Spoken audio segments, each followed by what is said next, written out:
நற்செய்தி. இயேசு சிந்தின ரத்தம் இன்னைக்கு உங்கள் பாவங்களை கழுவி சுத்திகரிக்கும், நோய்களை குணமாக்கும். ஹல்லேலூயா.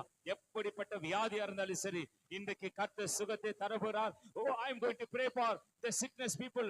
சரீரத்தில், ஆவியில, ஆத்மாவிலே ஒரு தெய்வீக சுகத்தை தரப்போறார். The message of cross is the power of God.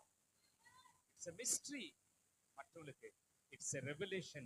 நமக்கு ஹல்லேலூயா. மற்றவர்களுக்கு ஒரு பெரிய ஆச்சரியம், புரியாத ஒரு புதிர்.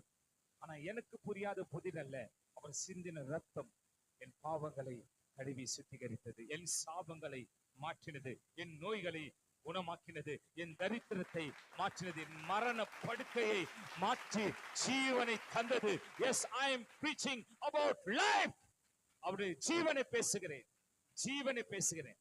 நான் சொல்ல, let there be light, let there be life in the name of Jesus. எனக்குள்ள இருக்கிற மரண கட்டுகள் மாறுகிறது, எனக்கு இருக்கிற சூனிய கட்டுகள் மாறுகிறது, எனக்குள்ள இருக்கிற கைகள் கால்களுக்கு இருக்கிற கட்டுகள் விலகுகிறது, எனக்குள்ள இருக்கிற வயிற்று இருக்கிற கட்டிகள் மறைகிறது, எனக்குள்ள இருக்கிற கண்கள் இருக்கிறதான பார்வை மங்கள் மறைகிறது. ஓ ஜீசஸ், receive healing. அவரை தொட்டவர்கள் அனைவரும் குணமாக்கப்பட்டார்கள். அவர் யாரை தொட்டாரோ அவர்கள் குணமாக்கப்பட்டார்கள். இன்றைக்கு இந்த மத்தியான வேளையிலே ஒரு healing power. Receive that, receive that, receive life in the name of Jesus.